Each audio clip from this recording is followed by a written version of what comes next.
এখন এক গ্রুপ বের হয়েছে, কোরআনের কথা বললে, কোরআন দিয়ে রাষ্ট্র পরিচালনার কথা বললে এগুলা নাকি ধর্ম ব্যবসা। এটা ধর্ম ব্যবসা নয়। আমার নবী তো 10 বছর মদিনা চালিয়েছেন কার আইন দিয়ে? জোরে বলেন, কার আইন দিয়ে? তা আপনি রাসূলের উম্মত, আপনি এটার বিরোধিতা কেন করবেন? আমার নবী এই কোরআন দিয়ে যেভাবে মসজিদে নববীতে তেলাওয়াত করে নামাজে ইমামতি করেছেন, এই একই কিতাব দিয়ে মদিনার রাষ্ট্রকে তিনি 10 বছর পরিচালনা করেছেন। আমরা তার উত্তরসূরি, আমরা তার উম্মত, আমরা তারই আদর্শ বাস্তবায়নের লক্ষ্যে আল্লাহর দ্বীন কায়েমে কাজ করব। আপনি এটাকে ধর্ম ব্যবসা বলেন এই কারণে, কারণ আপনার চেতনার ব্যবসায় ভাটা পড়েছে। নতুন করে চেতনার ব্যবসায় নামাজ ঠান্ডা করিয়েন না। 17 বছর চেতনার ব্যবসা করে যারা দেশ থেকে পালিয়েছে, পুনরায় কেউ যদি চেতনার ব্যবসা করে ধর্মকে আর মুক্তিযুদ্ধকে বিপরীতমুখী দাঁড় করায়, তাহলে তাদের পরিণতিটা কত ভয়ঙ্কর হবে কল্পনাও করতে পারবে না। চোখের সামনে আপনি পরিণতি দেখে বুঝি এখনো টের পান নাই গো। ধর্ম আর মুক্তিযুদ্ধকে আলাদা করবেন না। মুক্তিযুদ্ধের চেতনা, এদেশের মানুষের আসল চেতনা হলো ইসলাম। এদেশে প্রতিদিন পূর্ব দিক থেকে সূর্য উঠে আল্লাহু আকবারের মাধ্যমে, সূর্য ডুবেও যায় আল্লাহু আকবারের মাধ্যমে। এটা শাহজালাল, শাহপরান, শাহ মাহদুম রাহিমাহুমুল্লাহ, পীর মাশায়েখ, ওলিয়া উলিয়া, আলেম উলামা আর 90% মুসলমানের ইসলামের বাংলাদেশ। ইসলামের বিরুদ্ধে কথা বলে নিজেদের শিকড়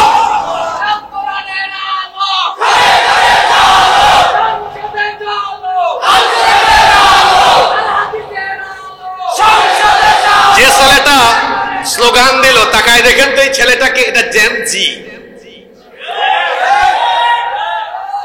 এরপরে মাহফিলে ওই আলফা জেনারেশনও আছে। আমি শুন, আপনারা ঠিক ঠিক বলেন, আপনারা ঠিক বলার কি? আপনি বললেও কোরআনের কথা ঠিক, না বললেও বরং ঠিক ঠিক না বইলা মাহফিলে ফজিলতের কথা শুনলে বলবেন সুবহানাল্লাহ, আল্লাহর বরত্বের কথা শুনলে বলবেন আল্লাহু আকবার। মাহফিলে রুহানিয়ত ফিরে আসবে, আধ্যাত্মিকতা ফিরে আসবে ইনশাআল্লাহ। এই ছেলেটার দিকে আমি আপনাদের মনোযোগ আকর্ষণ করলাম কেন দেখেন না? এই ছেলেরা, ওই আলফা জেনারেশনের এরা এখন আর চোর ডাকাত দুর্নীতিবাজদেরকে বাংলাদেশ পরিচালনায় দেখতে চায় না। এইরকম জেনারেশন জি আর পরবর্তী আলফা জেনারেশন, এরা আলেম উলামা আর ইসলামপন্থীদের নেতৃত্বে কোরআনের বাংলাদেশ দেখতে চায়। এদের সেন্টিমেন্ট বুঝে আগাতে হবে। আশ্চর্য ব্যাপার, আমার সমাজে অনেক অজ্ঞ মুসলমান আছে যারা তাদের জীবনকে 2 ভাগ করে নিয়েছে। দেখা যায় তারা জীবনকে 2 ভাগ করে শুধু ধর্মীয় ক্ষেত্রে তারা কোরআনকে গ্রহণ করেছে। এই জন্য নামাজে তারা কোরআন তেলাওয়াত করে, রমজান মাসে কোরআন দিয়ে তারা খতমে তারা বিশেষ করে। আবার কোন লোক মারা গেলে তারা কোরআন তেলাওয়াত করে সওয়াব বখশায় দেয়। কোন ব্যবসা প্রতিষ্ঠান উদ্বোধনের আগে তারা কোরআন তেলাওয়াত করে, বিয়ে শাদীর আগে কোরআন তেলাওয়াত করে।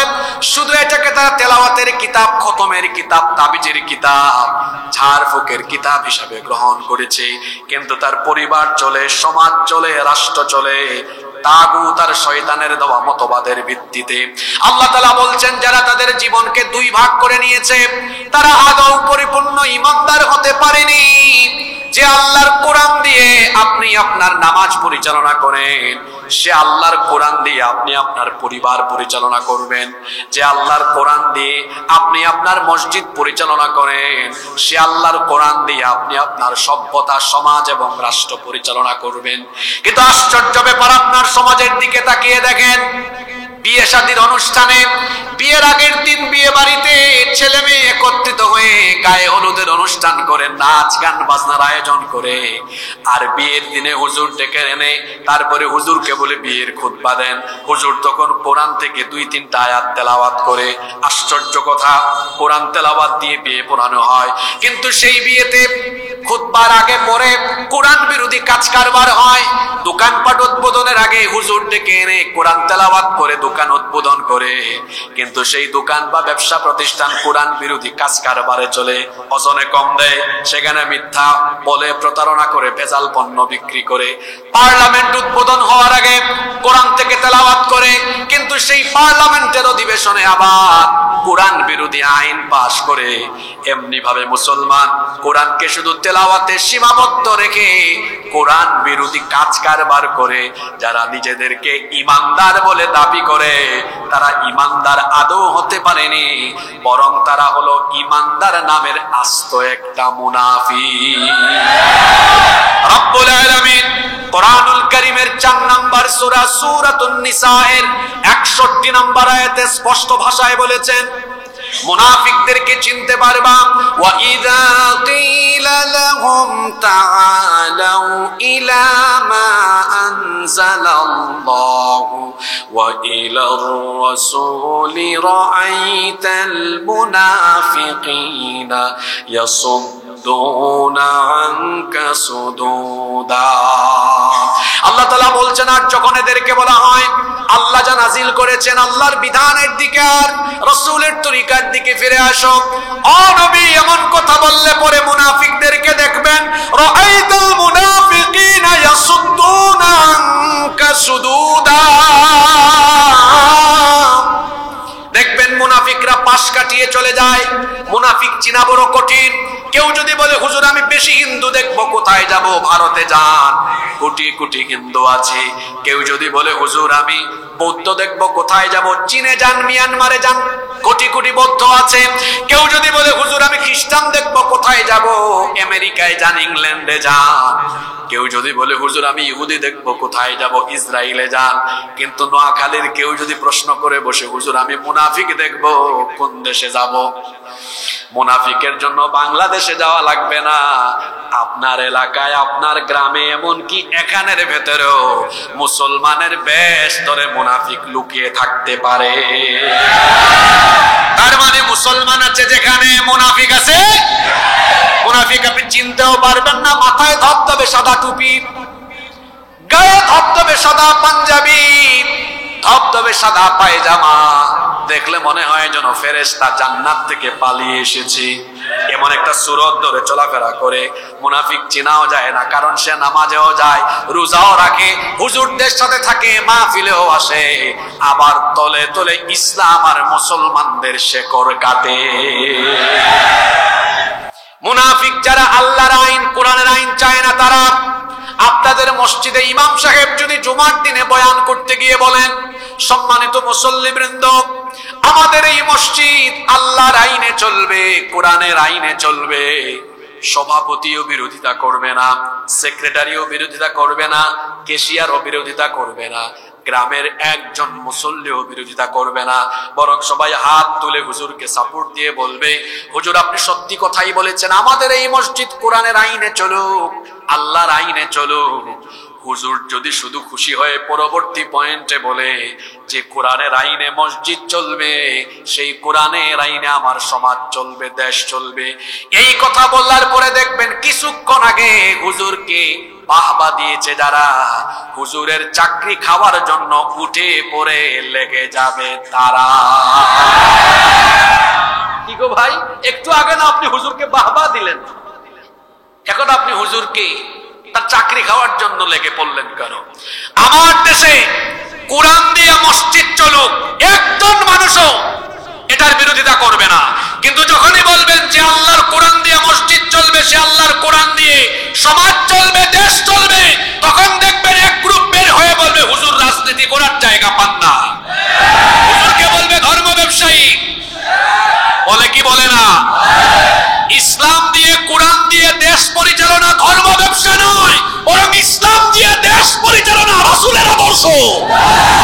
তিনি 1 বছর আর 2 বছর নয়, আল্লাহর কোরআন দিয়ে মদিনার রাষ্ট্র পরিচালনা করেছেন 10 বছর। সেই কোরআন দিয়ে রাষ্ট্র পরিচালনার কথা বলা, কোরআন দিয়ে রাষ্ট্র প্রতিষ্ঠার আন্দোলনে শামিল হওয়া, এটা ধর্ম ব্যবসা নয়, বরং ধর্ম ব্যবসায়ী তারা নির্বাচন আসতে পরে টুপিদারি লাগাইয়া ধর্মীয় লেবাস পরে যারা, ইলেকশন আসলে পরে মাথার মধ্যে স্লোগানগুলো একবারে দিয়ে, কারণ শুরুতে দিলে আপনারা টায়ার্ড হয়ে যাবেন। তো আমি তো ওয়াজ মোটামুটি 1 ঘন্টা করি, এখন আমি প্রথম রাউন্ডে আসছি, তো প্রথম রাউন্ডে টায়ার্ড হয়ে গেলে ফাইনালে গিয়ে কি করবেন? এনার্জি সেভ করেন, এনার্জি কি করেন, সেভ করেন। আজকের বিষয় কিন্তু খুব গুরুত্বপূর্ণ। আগে আমরা এই বিষয়ে কথা বলতে পারি নাই। নতুন বাংলাদেশে নতুন আঙ্গিকে কথা হবে ইনশাআল্লাহ। নোয়াখালীর মানুষ যেমন চাই ঠিক ওই রকম একটা বিষয় আজকে আছে ইনশাআল্লাহ। মনোযোগ থাকবে তো? সম্মানিত ভাইয়েরা, এখন এক গ্রুপ বের হয়েছে, কোরআনের কথা বললে, কোরআন দিয়ে রাষ্ট্র পরিচালনার কথা বললে এগুলা নাকি ধর্ম ব্যবসা। এটা ধর্ম ব্যবসা নয়। আমার নবী তো 10 বছর মদিনা চালিয়েছেন কার আইন দিয়ে? জোরে বলেন, কার আইন দিয়ে? তা আপনি রাসূলের উম্মত, আপনি এটার বিরোধিতা কেন করবেন? আমার নবী এই কোরআন দিয়ে যেভাবে মসজিদে নববীতে তেলাওয়াত করে নামাজে ইমামতি করেছেন, এই একই কিতাব দিয়ে মদিনার রাষ্ট্রকে তিনি 10 বছর পরিচালনা করেছেন। আমরা তার উত্তরসূরি, আমরা তার উম্মত, আমরা তারই আদর্শ বাস্তবায়নের লক্ষ্যে আল্লাহর দ্বীন কায়েমে কাজ করব। আপনি এটাকে ধর্ম ব্যবসা বলেন এই কারণে, কারণ আপনার চেতনার ব্যবসায় ভাটা পড়েছে। নতুন করে চেতনার ব্যবসায় নামাজ ধান্দা করিয়েন না। 17 বছর চেতনার ব্যবসা করে যারা দেশ থেকে পালিয়েছে, পুনরায় কেউ যদি চেতনার ব্যবসা করে ধর্মকে আর মুক্তিযুদ্ধকে বিপরীতমুখী দাঁড় করায়, তাহলে তাদের পরিণতিটা কত ভয়ঙ্কর হবে কল্পনাও করতে পারবে না। চোখের সামনে আপনি পরিণতি দেখে বুঝি এখনো টের পান নাই গো। ধর্ম আর মুক্তিযুদ্ধকে আলাদা করবেন না। মুক্তিযুদ্ধের চেতনা, এদেশের মানুষের আসল চেতনা হলো ইসলাম। এদেশে প্রতিদিন পূর্ব দিক থেকে সূর্য উঠে আল্লাহু আকবারের মাধ্যমে, সূর্য ডুবেও যায় আল্লাহু আকবারের মাধ্যমে। এটা শাহজালাল, শাহপরান, শাহ মাহদুম রাহিমাহুমুল্লাহ, পীর মাশায়েখ, ওলিয়া উলিয়া, আলেম উলামা আর 90% মুসলমানের ইসলামের বাংলাদেশ। ইসলামের বিরুদ্ধে কথা বলে নিজেদের শিকল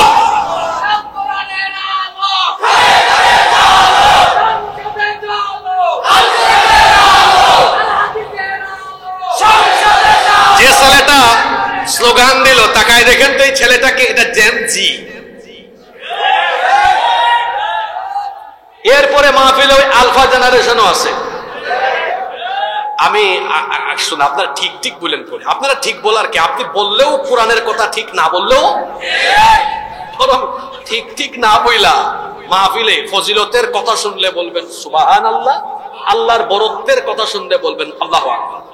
মাহফিলে রুহানিয়ত ফিরে আসবে, আধ্যাত্মিকতা ফিরে আসবে ইনশাআল্লাহ। এই ছেলেটার দিকে আমি আপনাদের মনোযোগ আকর্ষণ করলাম কেন দেখেন না? এই ছেলেরা, ওই আলফা জেনারেশনের এরা এখন আর চোর ডাকাত দুর্নীতিবাজদেরকে বাংলাদেশ পরিচালনায় দেখতে চায় না। এইরকম জেনারেশন জি আর পরবর্তী আলফা জেনারেশন, এরা আলেম উলামা আর ইসলামপন্থীদের নেতৃত্বে কোরআনের বাংলাদেশ দেখতে চায়। এদের সেন্টিমেন্ট বুঝে আগাতে হবে, নইলে গুল খাবেন আপনি। আল্লাহ বুঝার তৌফিক দান করেন।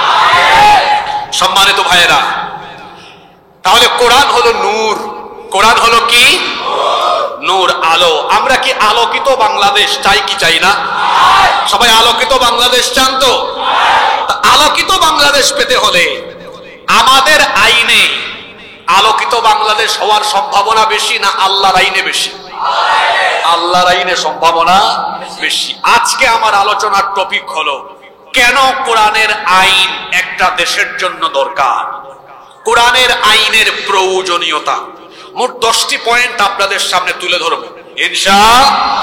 আপনারা কি কয়েক মিনিট ধৈর্য ধরে আমার কথাগুলো, আসলে কথা আমার না, সুবহানাকা লা ইলমা লানা ইল্লা মা আল্লামতানা ইন্নাকা আনতাল আলিমুল হাকিম। একটা কথাও তো আমার না। আমার আল্লাহ আমাকে তৌফিক না দিলে আমার জবানও খুলবে না। আমি আল্লাহর সাহায্য চাইছি। আল্লাহ ঢেলে দেওয়া, শিখিয়ে দেওয়া কথাগুলো আমি জাস্ট আমার জবান দিয়ে আল্লাহ বলাবেন। আল্লাহর এই কথাগুলো শোনার তৌফিক, সেই সবর কি আপনাদের হবে ইনশাআল্লাহ? ইনশাআল্লাহ।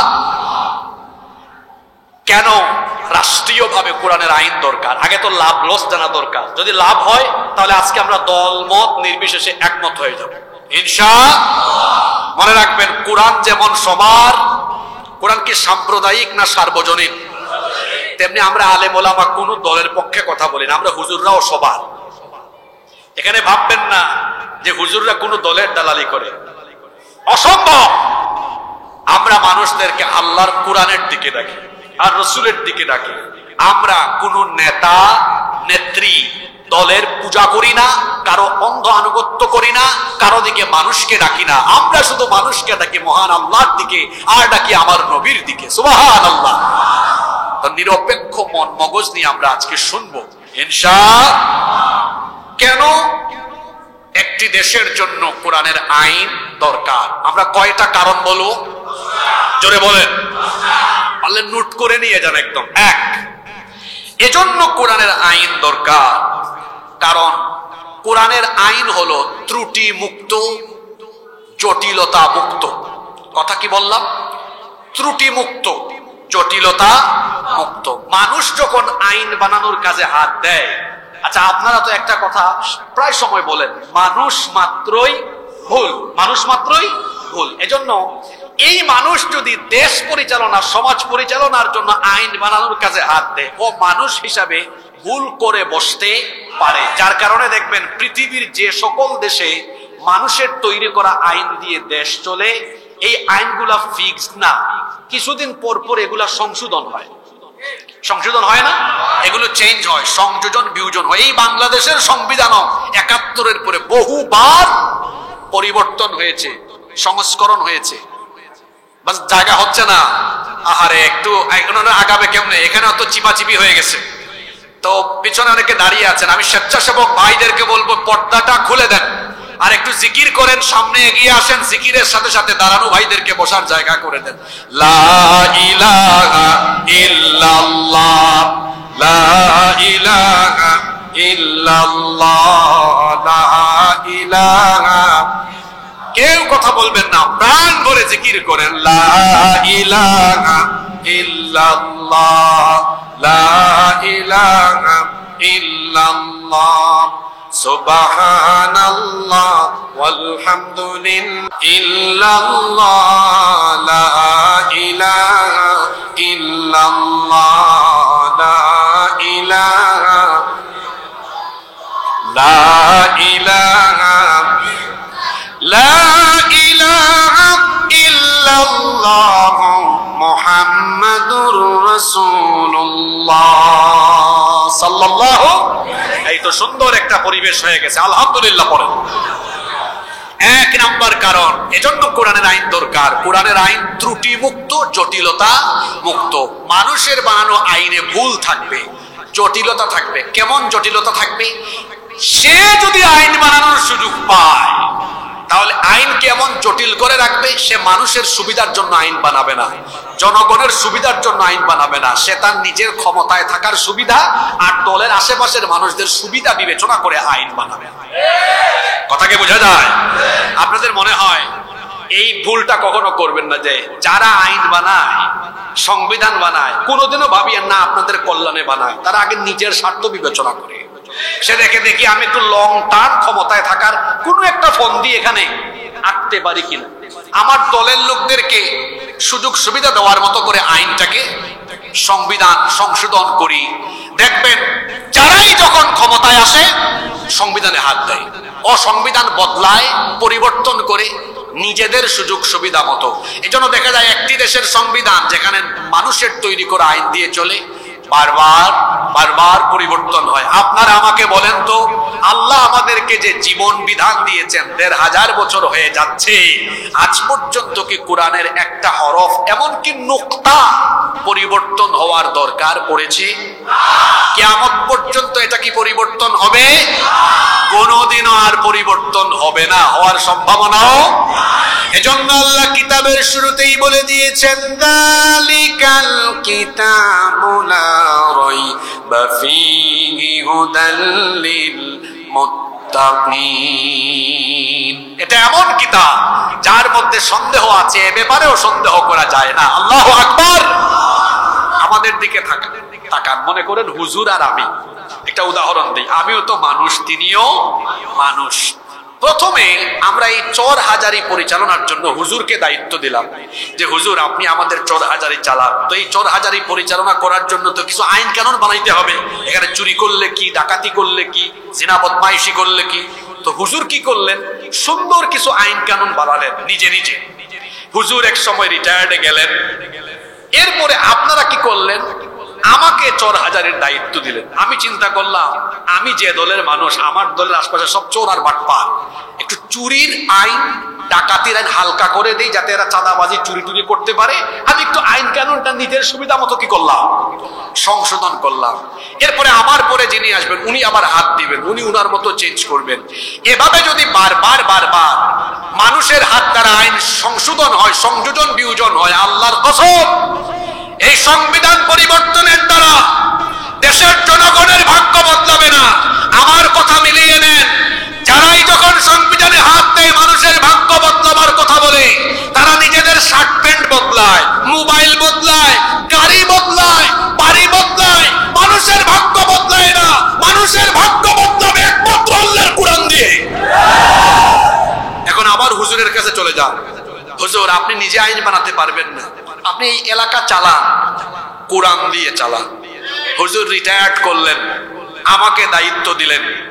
আপনারা বললেন হুজুর আপনিও চালান, কিন্তু নতুন করে আইন বানাতে পারবেন না, কোরআন দিয়ে চালান। তাহলে বোঝা গেল কোরআনের আইন থাকলে ব্যক্তির পরিবর্তন হবে, কিন্তু আইনের কোনো পরিবর্তন হবে না। বাংলাদেশের মুসলমান জেনারেশন জি, যুবক তরুণ ছাত্র ভাইয়েরা, আপনাদেরকে বলছি আপনাদের রক্ত, জীবন আর ত্যাগের বিনিময়ে এই নতুন বাংলাদেশ আমরা পেয়েছি। এই নতুন বাংলাদেশের পরিবর্তনের জন্য আর মানুষের মন গড়া আইন মতবাদ দিয়ে এই বাংলাদেশের স্বপ্ন দেখে লাভ নাই। এই বাংলাদেশে আমরা গণতন্ত্র দেখেছি, এই বাংলাদেশে আমরা মানুষের দেওয়া তন্ত্রমন্ত্র দেখেছি। সব কিছু দেখা শেষ, বাকি আছে ইসলাম তন্ত্র, কোরআন তন্ত্রের বাংলাদেশ। বাংলাদেশের মানুষের ভাগ্য বদলাবার জন্য মানুষের তৈরি করা আইন নয়, কারণ এই আইনের ত্রুটি। এত আসতে বললেন কেন? ত্রুটি, জটিলতাও আছে। জটিলতা কেমন আছে? যে আইন বানাবে তার নিজের স্বার্থে বানাবে। এজন্য আল্লাহ কামটা করছেন কি দেখেন, গুরুত্বপূর্ণ যা কিছু আছে, যা মানুষের নিত্যদিন কাজে লাগে, আল্লাহ এগুলো মানুষের হাতে দেন নাই। যেমন আপনারা বলেন তো, আমি কিছু কথা বলি, এগুলো আপনাদের ডেইলি দরকার কি দরকার না বলবেন। আলো, সবাই বলেন আলো, বাতাস, পানি, আগুন, অক্সিজেন, এগুলো কোন দেশের সরকারের হাতে না আল্লাহর হাতে? এগুলো যদি আল্লাহ মানুষের হাতে দিতেন, মানুষ ক্ষমতা পাইলে যে স্বৈরাচার হয় তার বিরুদ্ধে আন্দোলন করলে বলতো যতক্ষণ পর্যন্ত আমার আনুগত্য না করবে আলো, বাতাস, পানি, আগুন, অক্সিজেন কিছুই দিব না, আগে আমার পায়ে পড়ো তারপর দিব। আল্লাহ তাআলা এই জন্য নিত্য প্রয়োজনীয় জিনিসগুলো মানুষের হাতে দেন নাই। আল্লাহ তো জানেন এই মানুষ ক্ষমতা পাইলে, ফেরাউনও তো জালিম হয়েছে, নমরুদও জালিম হয়েছে। ফেরাউন নমরুদ নামে দুনিয়ায় কেউ নাই, কিন্তু তাদের ভাই বোন হয়ে তাদের চরিত্র লালন করে এমন মানুষ দুনিয়াতে ছিল, আছে, সামনে আসতে পারে। এজন্য আল্লাহ তাআলা নিত্য প্রয়োজনীয় জিনিসগুলো মানুষের হাতে দেন নাই, রেখে দিয়েছেন কার কাছে? দেখেন তো, এগুলো যদি আল্লাহ দিয়ে দিতেন তা কারবারটা কি হইতো? কারবারটা কি হইতো? আপনারা জুলাই আগস্টে যা করেছেন, ফেরাউনের দল বলতো অক্সিজেন দিব না, একদম মাইরা ফেলবো, আগুন দিব না, পানি দিব না। সামান্য একটু ইন্টারনেট কন্ট্রোলিং তাদের হাতে ছিল, ইন্টারনেট বন্ধ করে দিয়ে রাতের অন্ধকারে বাড়িতে ঢুকে ঢুকে খুনিরা মানুষ হত্যা করেছে। এই খুনের বিচার বাংলাদেশে অবশ্যই করতে হবে। বর্তমান এই সরকারকে বলবো, শুধু সংস্কার সংস্কার করে মুখে ফেরা তুললে হবে না। আমার কলিজার টুকরা ছাত্র ছাত্রীদেরকে যারা খুন করেছে সেই খুনিদের বিচার অবশ্যই করতে হবে। সম্মানিত ভাইয়েরা, কষ্ট হচ্ছে আপনাদের? তাহলে এক নাম্বার, কোরআনের আইন এই জন্য দরকার, আল্লাহর আইন ত্রুটি যুক্ত না ত্রুটি মুক্ত, জটিলতা যুক্ত না জটিলতা মুক্ত। দুই, কেন কোরআনের আইন দরকার? যদি কোরআনের আইন সমাজে প্রতিষ্ঠিত না হয়, তাহলে কোরআনের অসংখ্য আয়াত কোরআনের কিতাবের পৃষ্ঠার ভিতরে বন্দী থাকবে, এগুলোর বাস্তবায়ন আর কোনোদিন হবে না। যেমন ওয়াসসারিকাতু ওয়াসসারিকাতু ফাকতাউ আইদিয়াহুমা, ওয়াসসারিকু ওয়াসসারিকাতু ফাকতাউ আইদিয়াহুমা, চোর পুরুষ হোক আর নারী হোক অপরাধ প্রমাণিত হলে তার হাত কেটে দাও। আপনারা বলেন তো, ইসলামী রাষ্ট্র যদি না থাকে তাহলে এই আয়াত কোনোদিন বাস্তবায়ন হবে না কোরআনের পৃষ্ঠার ভিতরে বন্দী থাকবে? বন্দী থাকবে। এরকম কোরআনের একটা দুইটা আয়াত না, যদি কোরআনের আইন রাষ্ট্রে প্রতিষ্ঠা না হয় অসংখ্য আয়াত কোরআনের এই পৃষ্ঠার ভেতরে বন্দী থাকবে। এখন নোয়াখালীর মানুষ, আপনারা বলেন তো, এই শত শত আয়াত আল্লাহ তাআলা যে দিলেন রাষ্ট্র পরিচালনার জন্য, এই আয়াতগুলো কি শুধু তেলাওয়াতে খতমে সীমাবদ্ধ থাকবে নাকি রাষ্ট্র ব্যবস্থার দরকার আছে? এগুলো তো রাষ্ট্র পরিচালনার জন্য আল্লাহ দিয়েছেন। যদি কোরআনের আইন প্রতিষ্ঠা না হয় এগুলো কিতাবের পৃষ্ঠাই বন্দী থাকবে, বাস্তবায়ন কোনোদিন হবে? এজন্য কোরআনের আইন দরকার আছে না নাই? নাম্বার 3, কেন একটি সমাজ বা রাষ্ট্রে কোরআনের আইন দরকার? একটি সমাজ বা দেশকে, সেই দেশের মানুষকে ন্যায় বিচার, সুবিচার নিশ্চিত করার জন্য কোরআনের আইন দরকার। কারণ কোরআনের আইন যেখানে আছে সুবিচার সেখানে আছে। আল্লাহর নবী বলেছেন, মান ক্বালা বিহি সাদাকা, এই কোরআন থেকে যে কথা বলে সে সত্য কথা বলে। ওয়ামান আমিলা বিহি উজরা, যে কোরআন অনুযায়ী আমল করে তাকে পুরস্কার দেন কে? ওয়ামান হাকামা বিহি আদালা, আর এই কোরআন দিয়ে যারা বিচার করে তারা মানুষের মধ্যে ন্যায় বিচার কায়েম করে। যেই সমাজে, যেই দেশে কোরআন দিয়ে বিচার ফয়সালা হয় না, সেই সমাজে, সেই দেশে দেখবেন বিচারের নামে অবিচার করে নিরপরাধ মানুষকে অপরাধী বানায় সাজা দেওয়া হয়। কিন্তু কোরআনের আইন যেখানে আছে সেখানে সুবিচার আছে। দেখেন, আপনাদেরকে একটা হাদিস শোনাই, একটা ঘটনা শোনাই। ঘটনাটা কি বলবো? আল্লাহর নবী তো 10 বছর মদিনার রাষ্ট্র চালিয়েছেন আল্লাহর কোরআন দিয়ে। নবীজি মদিনা চালিয়েছেন, জুড়ে বলেন কার আইন দিয়ে? আল্লাহর আইন দিয়ে তিনি মদিনা রাষ্ট্র পরিচালনা করছেন। একবার আল্লাহর নবীর আদালতে মাখজুমিয়া গোত্রের কুরাইশি একজন নারী চুরির অপরাধে তাকে আদালতে সুপর্দ করা হলো। মহিলার বিরুদ্ধে অভিযোগ হলো তিনি চুরি করেছেন, এই অভিযোগে তাকে আনা হলো। অত্যন্ত নামি দামি বংশের মহিলা ছিলেন। এই মহিলাকে যখন আদালতে প্রেরণ করা হলো, মদিনায় সাহাবায়ে কেরাম পারস্পরিক কথা বলা শুরু করেছেন। এত সম্ভ্রান্ত বংশের একজন নারী, আল্লাহর নবী যদি বিচার করতে গিয়ে কোরআন মোতাবেক হাত কাটার রায় দিয়ে দেন তাহলে তো ওই বংশের মুখে চুনকালি পড়ে যাবে, এই বংশের মান ইজ্জত নষ্ট হয়ে যাবে। সাহাবায়ে কেরাম একসাথে বসে পরামর্শ করছেন, আল্লাহর নবীর কাছে সুপারিশ নিয়ে যাওয়া দরকার, যাতে করে নবীজি বিচারের রায় দেওয়ার সময় এই বংশের মান সম্মানের কথা বিবেচনা করে রায় যেন একটু হালকা করে দেন, যাতে বংশের মান ইজ্জত বাঁচে। কিন্তু কে নবীজির কাছে সুপারিশ নিয়ে যাবে? একজনেরও সাহস হয় না। অবশেষে সাহাবায়ে কেরাম উসামা ইবনে যায়েদ রাদিয়াল্লাহু আনহুকে বললেন, ও আমাদের ভাই উসামা, তোমাকে তো নবীজি বড় পছন্দ করেন, মহব্বত করেন, ভালোবাসেন, তুমি নবীজির কাছে সুপারিশ নিয়ে যাও, তুমি গেলে হয়তো নবীজি তোমার কথা রাখবেন। উসামা ইবনে যায়েদ রাদিয়াল্লাহু আনহু সকলের অনুরোধের ভিত্তিতে তিনি যখন নবীজির কাছে এই সুপারিশ নিয়ে গেলেন, আল্লাহর নবী এই কথা শুনে পরিস্থিতি এমন হয়ে গেল আসমান যেন তার মাথায় ভেঙে পড়ার উপক্রম হয়ে গেল। আল্লাহর নবী সকল সাহাবীদেরকে ডাকলেন, ডাকার পরে বললেন, সাহাবীরা, শুধুমাত্র বংশমর্যাদা ভালো হওয়ার কারণে সেই বংশেরই একজন নারী অপরাধ করার পরেও তোমরা বলতেছো রায় হালকা করে দেওয়ার জন্য।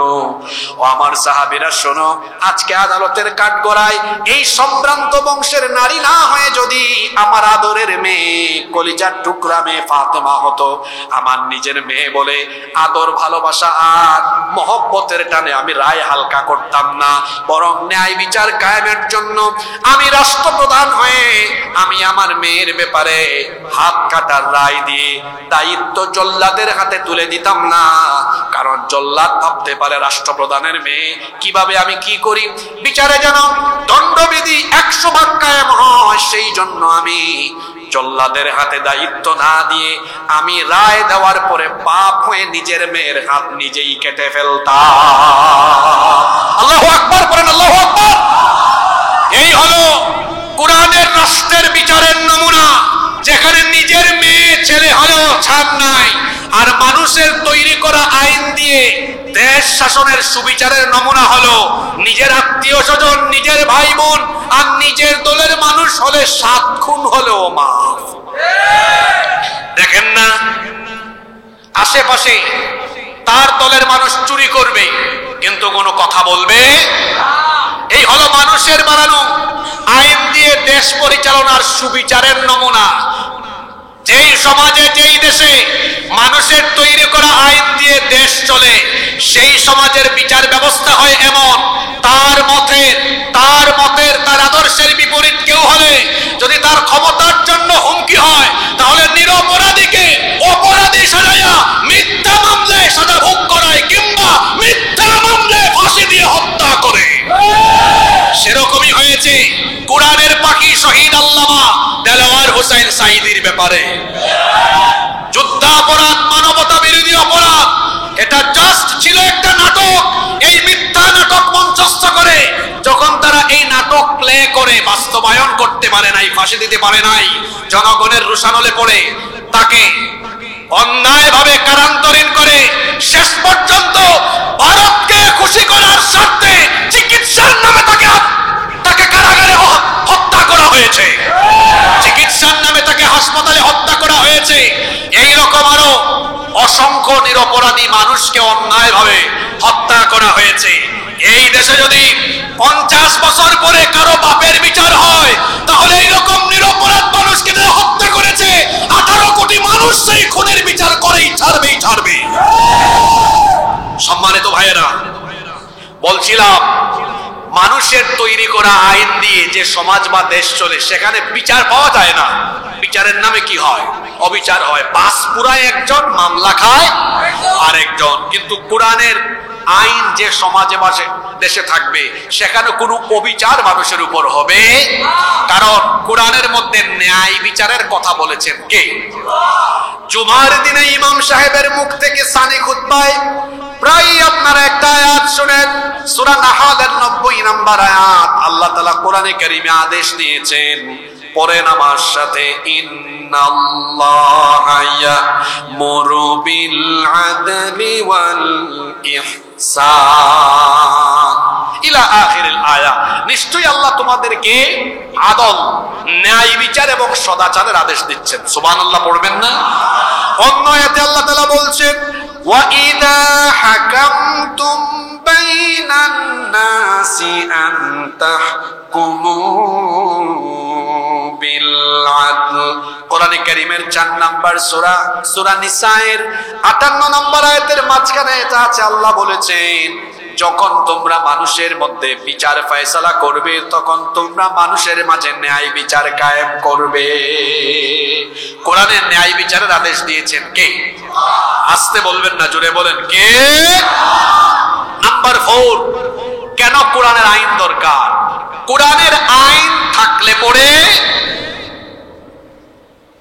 সকল মানুষের অধিকার প্রতিষ্ঠিত হবে, নারী তার অধিকার পাবে। আজ নারী সম্পদের অধিকার থেকে বঞ্চিত, নারী বিভিন্ন জায়গায় লাঞ্ছনা, অবহেলার শিকার হয়। যদি কোনো সমাজে, কোনো দেশে কোরআনের আইন প্রতিষ্ঠা হয়, নারী তার ন্যায্য অধিকার পাবে, কারণ পৃথিবীর বুকে নারীর অধিকার প্রতিষ্ঠা করেছে ইসলাম। আজ যারা নারী অধিকারের কথা বলে, নারী উন্নয়নের কথা বলে, নারী প্রগতির কথা বলে, তারাই দেখা যায় তাদের হাতে নারীরা সবচেয়ে বেশি লাঞ্ছনার শিকার হয়। ইসলাম নারীকে পরিপূর্ণ, পূর্ণাঙ্গ অধিকার দিয়েছে।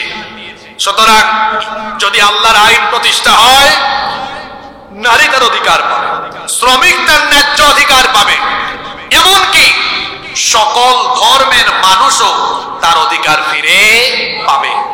আজ আমাদের পাশের দেশ থেকে বলতে শোনা যায় বাংলাদেশে মৌলবাদ কায়েম হয়ে গিয়েছে, জঙ্গিবাদ কায়েম হয়ে গিয়েছে। এই দেশে এখন সংখ্যালঘু হিসেবে যারা আছে তারা কেউ আর নিরাপদ নয়। তাদের মুখের ভাষা শুনে মনে হয় মায়ের চেয়ে মাসির দরদ বেশি। সম্মানিত অমুসলিম নাগরিক বৃন্দকে আমরা বলবো, আমাদের এই বক্তব্য যদি আপনারা শোনেন, এই দেশে কোরআন ইসলাম প্রতিষ্ঠিত হলে আপনাদের ভয়ের কোনো কারণ নাই। কারণ মায়ের কোলে শিশু যেমন নিরাপদ, ইসলামী রাষ্ট্রে, কোরআনী রাষ্ট্রে মুসলমানদের কাছে অমুসলিমরাও তেমন নিরাপদ। আপনাদেরকে ভয় দেখায়, আপনাদেরকে এরা উস্কে দিতে চায়। পাশের দেশ থেকে যারা আমাদেরকে জঙ্গি বলে, এরা যে কত বড় অসভ্য আর জঙ্গি তা পৃথিবীর মানুষ জানে। তারা আমাদের ব্যাপারে মিথ্যা অপবাদ দেয়। বাংলাদেশে আমরা নাকি অমুসলিমদের ঘর বাড়ি জ্বালিয়ে দিচ্ছি, আমরা নাকি বাংলাদেশে সংখ্যালঘু নির্যাতন করি। আর আমরা বলি বাস্তব চিত্র হলো এই দেশে অমুসলিম নাগরিকেরা জামাই আদরে আছে। আমি কি ভুল বলেছি? যারা আমাদেরকে বলে আমরা সংখ্যালঘু নির্যাতন করি, এটা তাদের চরিত্র। গুজরাটে, সিকিমে, হায়দ্রাবাদে, কাশ্মীরে তারা কি করেছে তা পৃথিবীর মানুষ জানে। আমাদেরকে তারা বলে জঙ্গিবাদী, অথচ তারা কত বড় জঙ্গি আর সন্ত্রাসী শুনেন। আমরা তো বাংলাদেশে, এমনকি ভারতবর্ষ থাকতে আমাদের কোন শাসক কোনোদিনও, এমনকি আমাদের কোন মুসলমান ভাই বোন কখনো অমুসলিমদের উপাসনালয়ে হামলা চালায়নি। কারণ ইসলাম কোরআন আমাদেরকে এই শিক্ষা দেয়নি, এজন্য আমরা এটা করি না। কিন্তু যারা আমাদেরকে সন্ত্রাসী বলে, তারা এমন সন্ত্রাসী, এমন জঙ্গি, তারা আমাদের শত শত বছরের ঐতিহ্য, বাবরি মসজিদ দখল করে, রাম মন্দির নির্মাণ করে দুনিয়ার 200 কোটি মুসলমানদের কলিজায় আগুন লাগিয়ে দিয়েছে। তারা আমাদেরকে বলে আমরা নাকি জঙ্গি, আমরা নাকি সন্ত্রাসী। অথচ গুজরাটের কসাই, আরএসএস এর গুন্ডা, উগ্রবাদী চরমপন্থী এই সন্ত্রাসী নরেন্দ্র মোদীর নেতৃত্বে ভারতবর্ষে মুসলমানদের উপরে কি পরিমাণ নির্যাতন হয়েছে তা কারো অজানা থাকার কথা নয়। আমাদেরকে আপনি সাম্প্রদায়িকতার সবক দেন। আমার পূর্বপুরুষরা 750 বছর ভারত শাসন করেছে।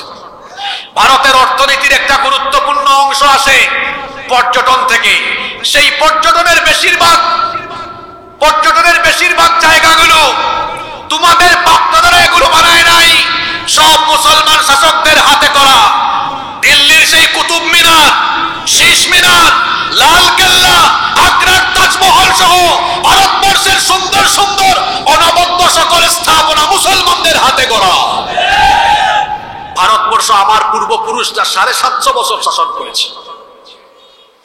এই বাংলাদেশে কোনদিন আমরা কোন অমুসলিমের গায়ে হাত তুলি নাই, তুলবও না। কারণ ইসলাম আমাদেরকে এটা শেখায়। পাশের দেশ থেকে বলা হচ্ছে এখন বাংলাদেশে উগ্রবাদ, জঙ্গিবাদ কায়েম হয়ে গিয়েছে। আমার দেশের নাগরিক সম্পর্কে আপনার এত চিন্তা কেন? নিজের চরকায় তেল দেন। হ্যাঁ, আমার দেশ কিভাবে চলবে এটা আমার দেশের মানুষ ঠিক করবে। বিবিসি বলেছে আপনার দেশের 60 কোটি মানুষ এখনো স্বাস্থ্যসম্মত পায়খানা ব্যবহার করতে পারে না। এটা আমার কথা নয়। কার কথা? বিবিসির রিপোর্ট। আপনারা গুগল শরীফে সার্চ করেন, আমার কথা মিলায় দেখেন। আপনার দেশের 60 কোটি মানুষ এখনো স্বাস্থ্যসম্মত পায়খানাই ব্যবহার করতে পারে না, খোলা জায়গায় পায়খানা করে। আপনি আমার দেশ না, নিজের দেশ নিয়ে চিন্তা করেন। এই 56,000 বর্গ মাইলের বাংলাদেশের প্রতিটি নাগরিক এখন সচেতন। এই দেশে কোন দেশের আধিপত্যবাদ কায়েম হতে দেওয়া হবে না। এই দেশ দিল্লির ইনস্ট্রাকশনে চলবে না। বাংলাদেশ চলবে তেমন, বাংলাদেশের মানুষ চাইবে যেমন। দিল্লি যেভাবে চাইবে বাংলাদেশ সেভাবে চলবে। দিল্লি থেকে বলা হয় বাংলাদেশে নাকি অমুসলিমরা নিরাপদে থাকবে না। আমরা আমাদের অমুসলিম সম্মানিত ভাই বোনদেরকে বলতে চাই, আমাদের ইসলাম এত সুন্দর, আমাদের কোরআন এত সুন্দর, ইসলাম আমাদেরকে উগ্রপন্থা শেখায় না, আমাদেরকে চরমপন্থা শেখায় না, আমাদেরকে সন্ত্রাসী হওয়ার দীক্ষা দেয় না, বরং আল্লাহ তাআলা আমাদেরকে শিক্ষা দিয়েছেন।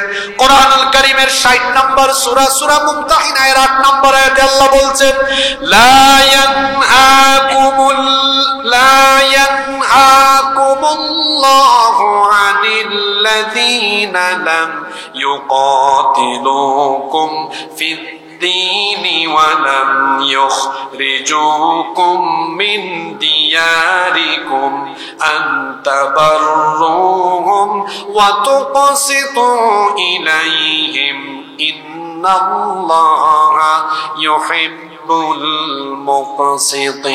المقسطين।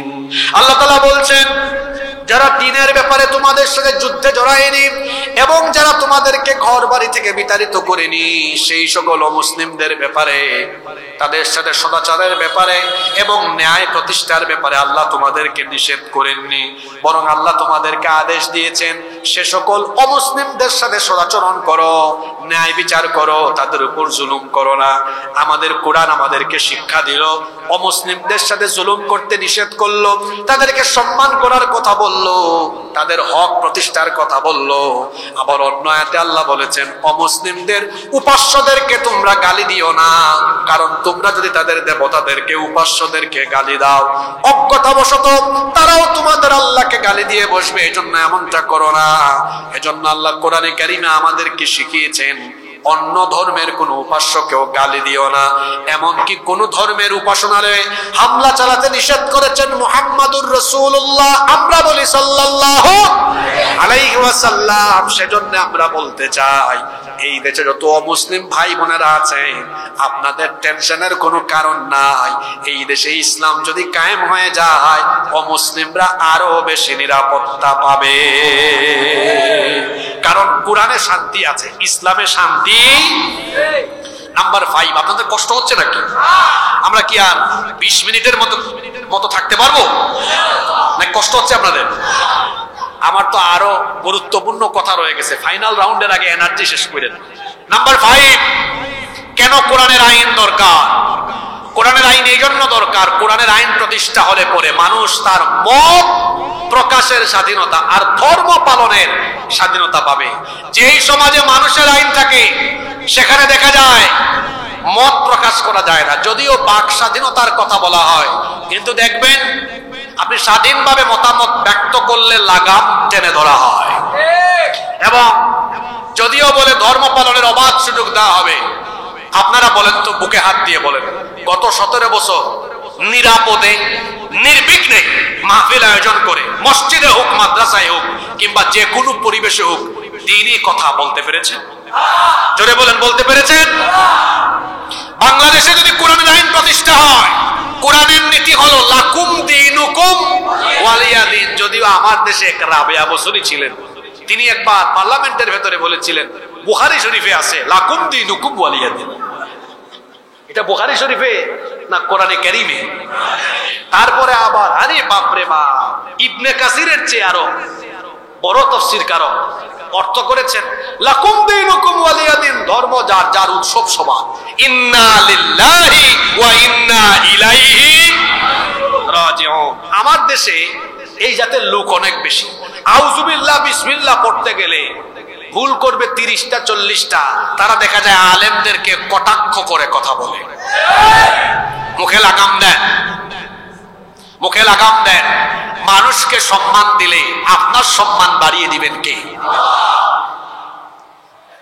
লাকুম দীনুকুম ওয়ালিয়া দীন, ধর্ম যার, উৎসব তোমাদের, দিন তোমাদের। লাকুম দীনুকুম ওয়ালিয়া দীন, তোমার দিন তোমার, তোমার ধর্ম তোমার, আমার ধর্ম আমার। আল্লাহ তাআলা বলেছেন লা ইকরাহা ফিদ্দীন, দ্বীনের ব্যাপারে কোনো জোর জবরদস্তি নাই। ইসলাম যদি কায়েম হয়, কোরআনের আইন যদি প্রতিষ্ঠা হয়, কাউকে কারো ধর্ম পালনে, মত প্রকাশে কোনো প্রকার বাধা বিপত্তি দেওয়া হবে। আজকে পাশের দেশ থেকে বলা হচ্ছে, এদেশে জঙ্গিবাদের উত্থান হয়ে যদি মৌলবাদ কায়েম হয়ে যায়, তারা কোরআনের আইনকে মৌলবাদ বলে। তাদের কথা অবশ্য ভুল নয়, মৌল শব্দের অর্থ তো ভালো। মৌল মানে মূল, মূল হলেন আল্লাহ, মূল হলেন রসুল, মূল হলো কোরআন, মূল হলো সুন্নাহ। তো আমরা তো মূলের উপরেই আছি, মূলের উপর থাকলে ভালো, কারণ যে গাছের মূল শিকড় ভালো থাকে ওই গাছ বেঁচে থাকে, যে গাছের মূল ঠিক থাকে না ওই গাছ বেঁচেও থাকে। পাশের দেশ থেকে বলা হয় এই দেশে ইসলাম কায়েম হলে, কোরআন কায়েম হলে অন্যান্য ধর্মের মানুষ সঠিকভাবে ধর্ম পালন করতে পারবে না।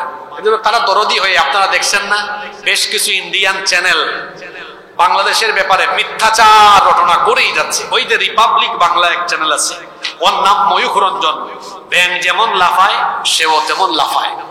তারপর ডিসপ্লেতে বাংলাদেশের মানচিত্র এনে বলে এই যে বাংলাদেশের চট্টগ্রাম, রংপুর, সিলেট বাংলাদেশের চিকেন স্ন্যাক, আমরা এটা দখল করে ফেলবো, 5 মিনিট লাগবে। হ্যাঁ ময়ূখ রঞ্জন, চট্টগ্রাম, সিলেট আর রংপুর তোর বাপ দাদার নাকি?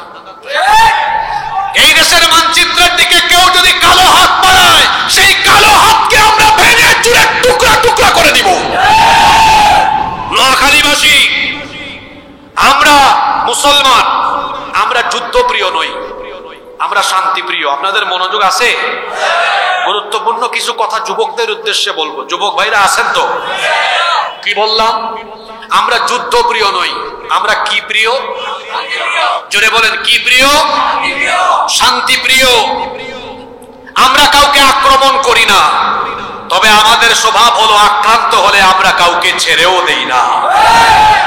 আপনি আমার দেশের মানচিত্র গিলে ফেলবেন আর আমরা বসে থাকবো, বুঝি না?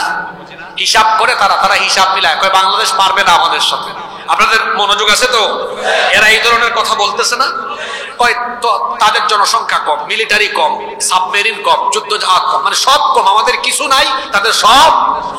পাগলের দল। আমাদের কাছে এমন এক জিনিস আছে যা তোমাদের কাছে নাই। আমাদের ঈমান আছে, তোমাদের ঈমান নাই। আমাদের এই ঈমানের চেতনার সামনে দাঁড়িয়ে থাকার দুঃসাহস পৃথিবীর কারো নাই। কারণ আল্লাহর কোরআনে সূরা আনফাল 8 নম্বর সূরা, আয়াত নাম্বার 65, যাদের ঈমানের ব্যাটারি ফিউজ হয়ে গিয়েছিল ব্যাটারিটা চার্জ করে দেন। সূরা আনফাল, সূরার নাম কি? কয় নাম্বার সূরা? 8 নম্বর সূরা, আয়াত নাম্বার 65। বাড়িতে গিয়ে বাংলা অর্থ সহ ব্যাখ্যা সহ পড়বেন, ব্যাটারি চার্জ করে দিবেন। আল্লাহ ওখানে কি বলেছে? ইয়াকুম মিনকুম 20 সাবিরুনা ইয়াগলিবু 200।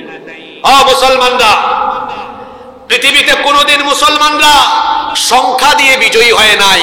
মুসলমানরা বিজয়ী হয়েছে ঈমানী চেতনায় দাঁড়িয়েছে, আল্লাহ তার ফেরেশতা পাঠিয়ে সাহায্য করেছেন। সুবহানাল্লাহ। আচ্ছা, বদরে আমাদের সংখ্যা কম ছিল না কাফিরদের সংখ্যা বেশি ছিল? বিজয় দিয়েছেন আল্লাহ কাকে? জোরে বলেন কাকে? তো আমরা কি সংখ্যা দিয়ে বিজয়ী হয়েছি না ঈমান দিয়ে? সুবহানাল্লাহ কি বাড়ি গিয়ে বলবেন? ওয়া ইয়াকুম মিআতুন ইয়াগলিবু আলফাম মিনাল্লাযীনা কাফারু। আর ঈমানের উপরে দৃঢ় থাকা ঈমানদারের সংখ্যা যদি হয় 100, 1000কে মোকাবেলা করতে পারবে। আল্লাহু আকবার। হিসাবটা কে মনে রাখছেন বলেন তো? 20 জনে নোয়াখালীর মানুষ তো ভুলে যাওয়ার কথা না। 20 জনে 200, 100 জনে 1000। একটু ভাগ করেন তো, 1000 ভাগ 100 ফলাফল কত? 10। 200 ভাগ 20 ফলাফল কত? 10। তার মানে যুদ্ধের টাইমে মুসলমানের সংখ্যা 1 জন হলেও কোয়ালিটিতে, শক্তিতে তার শক্তি হয় 10 গুণ। সুবহানাল্লাহ। এটা আমার হিসাব না আল্লাহর হিসাব? তাহলে আমার দেশে মুসলমান আছে আমার দেশের জনসংখ্যা 18 কোটি, 14 কোটি মুসলমান আছে সংখ্যায়। যদি তারা ঈমান নিয়ে দাঁড়ায় তাহলে 14 কোটি গুণ 10 সমান কত? 140 কোটি। পাগলের দল হিসাব করতেও জানে না, ওরা বলে আমাদের জনসংখ্যা কম। আর আমরা তো বুঝি, আমরা ঈমান নিয়ে দাঁড়ালে 14 কোটি 140 কোটির শক্তি নিয়ে দাঁড়িয়ে যাব। ওখানে আছে 130, তাদের 130 কোটি, এর মধ্যে 30 কোটি আমাদের মার খাওয়া ভাই আছে না? ওখানে আবার 30কে 10 দিয়ে গুণ করেন, কত হবে? 300 কোটি। আপনারা কি শিলপাটা বলেন না পাটা পুতাইল বলেন? পাটা পুতাইল। আমরা সিলটি মাতর লগে আপনার মাত মিলি গেল কিলা বুঝলাম না। আমরা অত কই ফাটা পুতাইল, তোরা সিলটি মাতিলাম, বুঝছেন নি আপনারা? পাটা পুতাইলের মাঝখানে যা দিবেন কি হয়ে যায়? একেবারে পিছে এবলা থেবলা হয়ে যায়। গুজরাটের কসাই নরেন্দ্র মোদীকে বলছি, আমার দেশের মানচিত্রের উপরে কোনো জট দিবেন না। আমরা আগেই বলেছি আমরা যুদ্ধ প্রিয় নই, আমরা শান্তি প্রিয়। কিন্তু আপনি অশান্তির দাবানল জ্বালাতে জ্বালাতে যদি আমাদের গায়ের উপর আপনি চলে আসেন, তখন তো আমরা যদি দাঁড়িয়ে যাই 14 কোটি 140 কোটির শক্তি নিয়ে, ওইদিকে 30 কোটি 300 কোটি মোট, দুই দিক থেকে যখন 440 কোটি চাপ মারবে, পাটা পুতাইলের মাঝখানে ঢুকলে যা হয়, এই 440 কোটির মাঝখানে ঢুকলে উগ্রবাদীরা এবলা থেবলা হয়ে যাবে।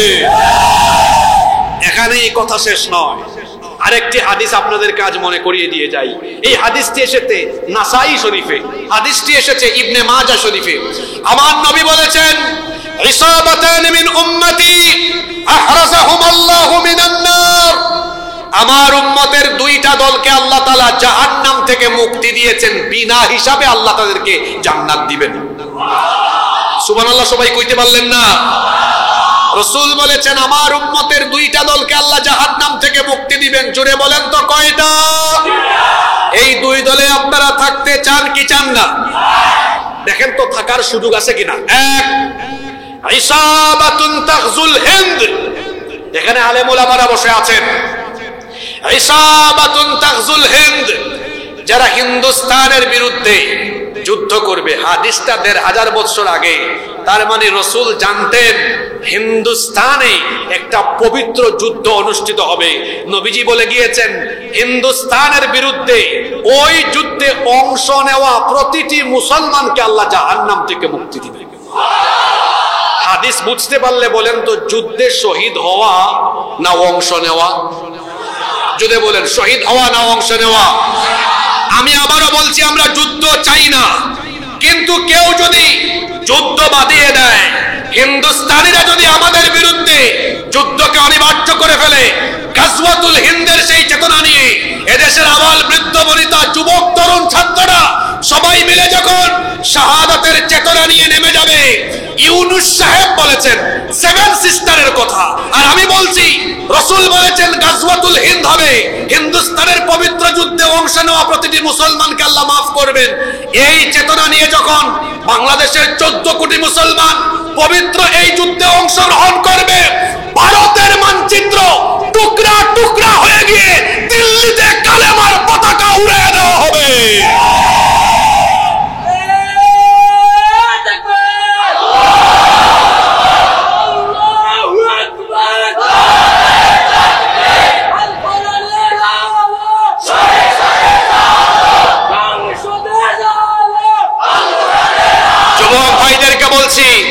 গাজওয়াতুল হিন্দ যদি হায়াত থাকতে পায়া যান, ঘরে বসে থাকবেন?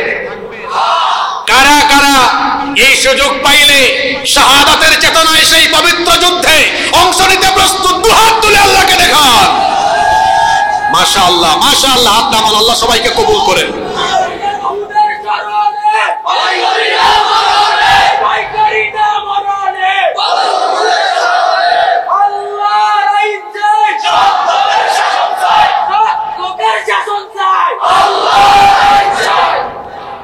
সুন্দর স্লোগান হয়েছে, কিন্তু যে জায়গায় যেটা দরকার ওইটা হবে। এখানে তো গাজওয়াতুল হিন্দের কথা বলেছি, এখানে সবচেয়ে সুন্দর স্লোগান হবে সাবিলুনা সাবিলুনা আল জিহাদ।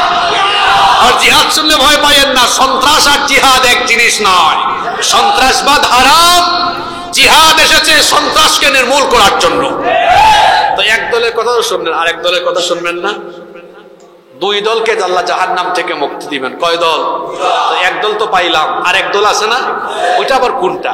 রাসূল বলেছেন ওয়া ইসাবাতুন তাকুনু মা ঈসা ইবনে মারইয়াম আলাইহিস সালাম। যারা ঈসা আলাইহিস সালাম, আচ্ছা একজন নবী তো মারা যান নাই, তাকে আল্লাহ আবার পাঠাবেন। ওই নবীর নাম কি? তিনি দাজ্জালকে হত্যার জন্য আসবেন। আল্লাহ রাসূল বলেছেন ঈসা আলাইহিস সালামের সাথী যারা হবে, যারা তার সাথে অংশ নিয়ে দাজ্জালের মোকাবেলায় ওই যুদ্ধে যাবে, আল্লাহ তাদেরকেও জাহান্নাম থেকে মুক্তি দিবেন।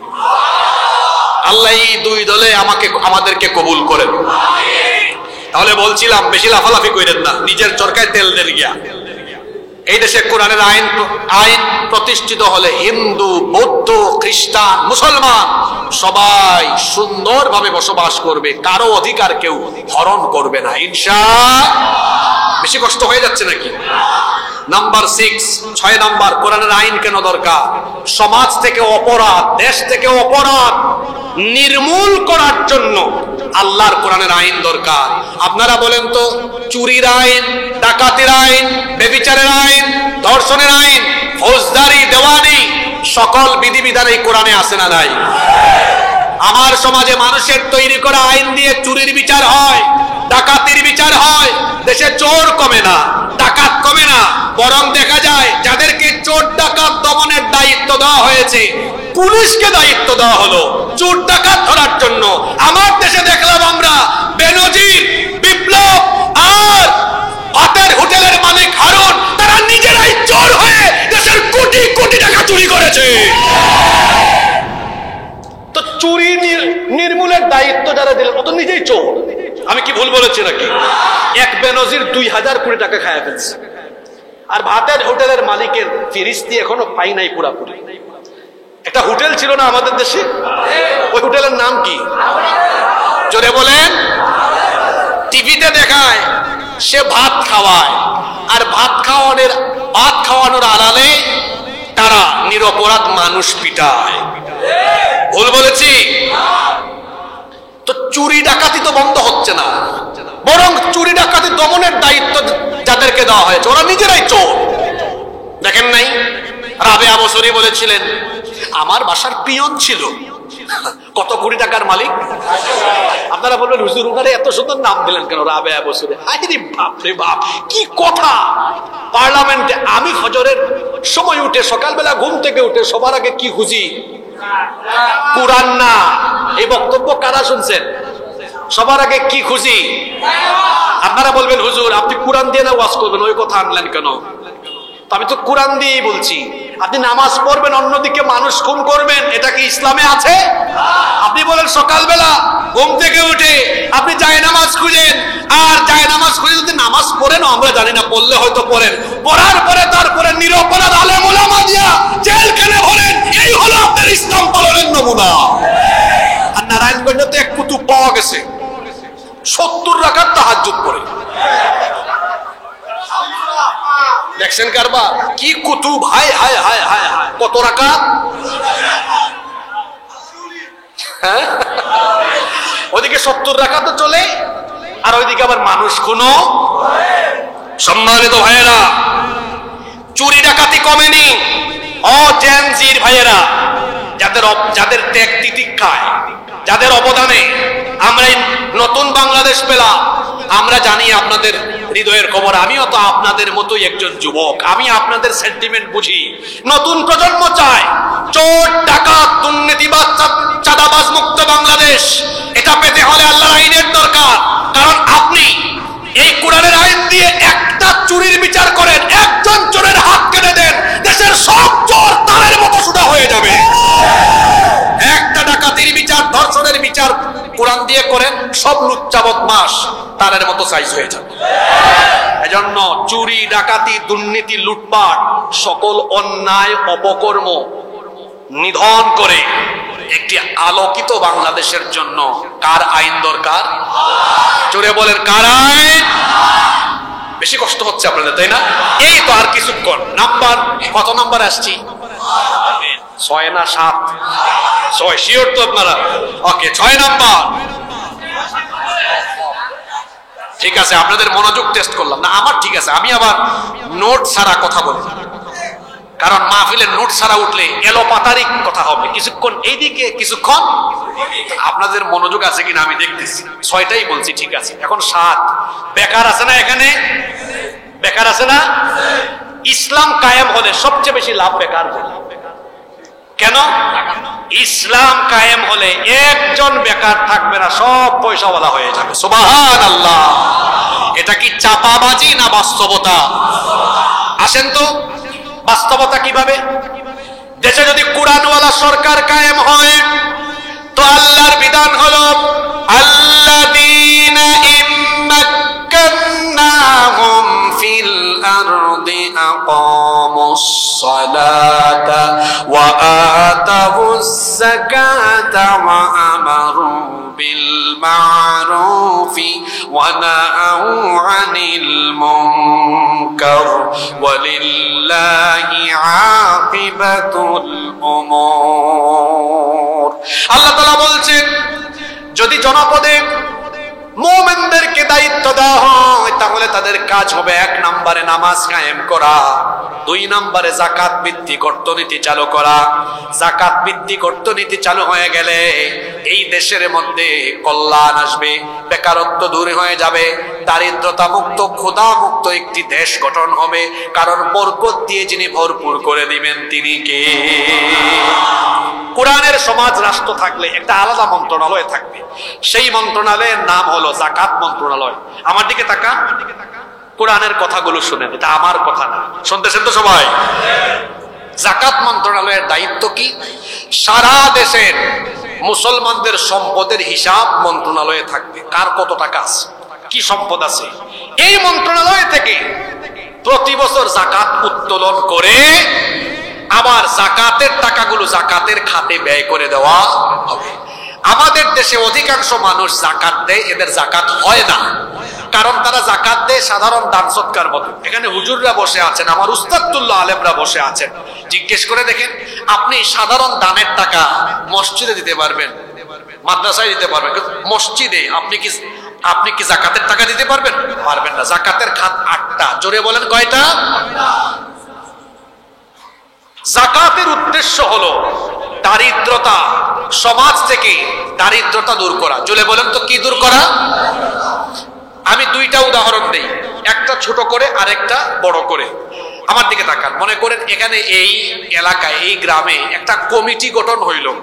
এই কমিটি আপনাদের গ্রামের যাদের উপর যাকাত ফরজ, যাকাতের টাকা নিল, দেখা গেল এই বছর মোট টাকা পাইছে তারা 2 লক্ষ। জোরে বলেন তো কত লক্ষ? আপনারা কি করবেন জানেন? আপনাদের হিসাব আমি জানি। এই 2 লক্ষ টাকা জন প্রতি 500 টাকা দিয়ে 400 জনকে বন্টন করবেন। চর হাজারিতে 400 জনকে যাকাত দেওয়া হয়েছে। জন প্রতি 500 টাকা দিলে এরা কি আগামী বছর যাকাত দেওয়ার মতো অবস্থায় যাবে না খাওয়ার মতোই থাকবে? এই 2 লক্ষ টাকা 400 মানুষকে না দিয়ে আমার দিকে তাকান, আল্লাহর কথা শুনেন, 4 জন মানুষকে দেন। কয়জন? বলুন হুজুর আপনি 396 জন মানুষের হক মারলেন। শোনেন কেন বলেছি। 4 জন মানুষ, মনে করেন একজন বিধবা নারীকে আপনি একটা সেলাই মেশিন কিনে দিলেন, এই মহিলার পরিবার চালানোর অবস্থা হয়ে গেল, আর কি তাকে কেউ যাকাত দেওয়া লাগবে? একজন বেকার যুবককে আপনি একটা দোকান করে দিলেন, আরেকজনকে একটা ভ্যান, রিক্সা, অটো রিক্সা কিনে দিলেন, আরেকজনকে আপনি ছোট্ট একটা দোকান করে দিলেন। এই 4 জন মানুষ কি আর গরিব থাকবে না? পরিবার চলার মতো অবস্থা হয়ে যাবে। এই বাংলাদেশে আরেকটা উদাহরণ দেই, বাংলাদেশে যদি মনে করেন এই বছর যাকাত মন্ত্রণালয় 1,40,000 কোটি টাকা, কত? 1,40,000 কোটি টাকা যাকাত উত্তোলন করে এরপরে যদি 70 লক্ষ বেকার যুবককে ডেকে এনে প্রতিজনকে 2 লক্ষ টাকা দেয়, বলেন তো এই 70 লক্ষ যুবক কি বেকার থাকবে না স্বাবলম্বী হয়ে যাবে? এই বছর যদি এইরকম করে যদি যাকাতের আলোকে যাকাত মন্ত্রণালয়ের মাধ্যমে যাকাত কালেক্ট করে বেকারত্ব দূরীকরণের জন্য কাজ করা হয়, আমি চ্যালেঞ্জ করে আজকে নোয়াখালীর এই ময়দান থেকে বলে গেলাম 10 বছর পরে বাংলাদেশে একজন গরিব মানুষ আপনি খুঁজেও পাবেন না। এবার আসেন আলেমদেরকে সাক্ষ্য রেখে বলি, পৃথিবীর বুকে এই রকম পরিবেশ আগে কি হয় নাই? ওমর ইবনে আব্দুল আজিজ রহমতুল্লাহ আলাইহির জামানায় মানুষ যাকাতের পয়সা নিয়ে রাস্তায় রাস্তায় ঘুরেছে, যাকাত দেওয়ার মতো কোনো মানুষ পায়? সুবহানাল্লাহ। এই রকম একটি দারিদ্রতা মুক্ত বাংলাদেশ পেতে হলে কোরআনের শাসনের দরকার আছে না নাই? আপনাদের কষ্ট হচ্ছে? আপনারা কি আর 7-8 মিনিট থাকতে পারবেন না? আচ্ছা, আপনাদের বাড়ি বেশি দূরে না আমার বাড়ি বেশি দূরে? সবাই বলেন। তা আপনারা যদি আমারে ফেলে রেখে চলে যান তাহলে হবে? যাওয়ার চলে দরকার তো আমার আগে, কারণ আমার বাড়ি বেশি দূরে, আপনার বাড়ি কাছে। একটু পরে আমরা 7-8 মিনিট পরে মোনাজাত করলে আপনাদের বাড়িতে পৌঁছতে 10-20 আধা ঘন্টা লাগবে। 10-20 মিনিট আধা ঘন্টা, আমার যাইতে অনেক সময় লাগবে। তো আপনারা আগে যাওয়া ভালো না আমি আগে যাওয়া ভালো? আপনারা আগে যাওয়া ভালো। তাহলে নোয়াখালীর মানুষ অতিথি পরায়ণ, তারা মেহমানদেরকে সম্মান করে। নোয়াখালীর ইতিহাস ঐতিহ্য তো সবাই জানে। তো এই নোয়াখালীর মানুষ আজকের এই মাহফিলের সুন্দরভাবে সমাপ্তির জন্য কি সবাই মিলে আমরা 7-8 মিনিট আল্লাহর কোরআনের জন্য ধৈর্য ধরে বসে থাকতে পারবো না? কথা দিলেন তো পারবেন? একজন মানুষ উঠা বসা করবেন না, আমরা মুনাজাত করে একসাথে এখান থেকে বিদায় নিব ইনশাআল্লাহ। আমি আপনাদের সকলের কাছে এই সহযোগিতা চাচ্ছি, আমরা কেউ উঠবো না ইনশাআল্লাহ। তো 7টা তো বলেই ফেলছি, আর 3টা 7-8 মিনিট বলবো কথা। 8 নম্বর, কোরআনের শাসন এই জন্য দরকার। কোরআনের শাসন থাকলে সৎ লোকেরা, কোরআনওয়ালারা আমানতদারিতার ভিত্তিতে দায়িত্ব পালন করবে, তখন দেখা যাবে মানুষের দুঃখ বেদনা ঘুচে যাবে। সুবহানাল্লাহ। কোরআনের শাসনের নমুনা কেমন হয় শোনেন। কোরআনের রাষ্ট্র গঠন হয়ে গেলে, কোরআনওয়ালা লোকেরা যখন দায়িত্ব নিবে, তখন পরিস্থিতি এমন হবে সেখানে কোনো খেয়ানত থাকবে না, আমানতদারিতার ভিত্তিতে রাষ্ট্র পরিচালনা হবে। অতীতে কেমন হয়েছিল শোনেন। ওমর ইবনে খাত্তাব রাদিয়াল্লাহু আনহু, তিনি তো সামান্য কোনো ইউনিয়নের আয়তনের মতো ছোট্ট আয়তনের কিংবা কোনো সংসদীয় আসন বা ছোট্ট কোনো দেশের রাষ্ট্রপ্রধান ছিলেন না, অর্ধ পৃথিবী শাসন করেছেন। খেয়াল করে ঘটনাটা শোনেন। তিনি অর্ধ পৃথিবী শাসন করছেন। একদিন তিনি ঘরের ভেতরে মোমবাতির আলো জ্বালিয়ে কাজ করছেন। সেই যুগে তো কারেন্টের এইরকম লাইট ছিল না, মোমবাতির আলো জ্বালিয়ে কাজ করছেন। এমন সময় তার কিছু আত্মীয় স্বজন দেখা করতে এসে দরজায় নক করলেন, ভেতরে ঢুকতে চাইলেন। তিনি থামিয়ে দিলেন, বললেন একটু দাঁড়াও। তার সামনে থাকা মোমবাতির আগুন ফু দিয়ে নিভালেন, নতুন করে আরেকটি মোমবাতিতে আগুন ধরালেন। তারপরে বললেন, এবার তোমরা ভেতরে আসো। এরা ভেতরে ঢুকে জিজ্ঞেস করলো, আমিরুল মুমিনিন, আপনার সামনে তো মোমবাতিতে আগুন ধরানো ছিল, সেটা ফু দিয়ে বন্ধ করে কেন নতুন করে আরেকটা জ্বালালেন? তিনি বললেন, তোমরা আসার আগ পর্যন্ত আমি রাষ্ট্রের টাকায়, জনগণের টাকায় কেনা মোমবাতির আগুন জ্বালিয়ে জনগণের কাজ করছিলাম।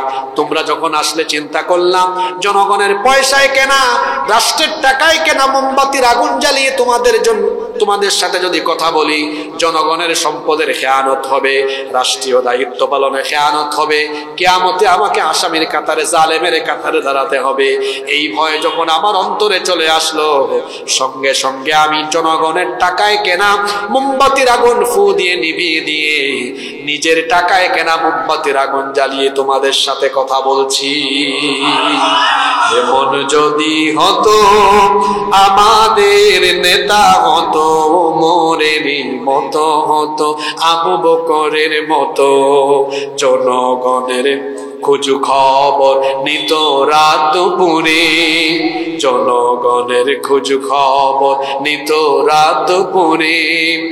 এরপরে কি জানো? গরিব দুঃখী ভুখা ডাঙা নাহি পাওয়া যেত, যদি আমাদের নেতা হতো, মোরেরই মতো হতো, আবু বকরের মতো। আমরা চাই কি চাই না? কোরআনের শাসন হলে পরে এরকম হবে ইনশাআল্লাহ। নাম্বার 9, কোরআনের শাসন কেন দরকার?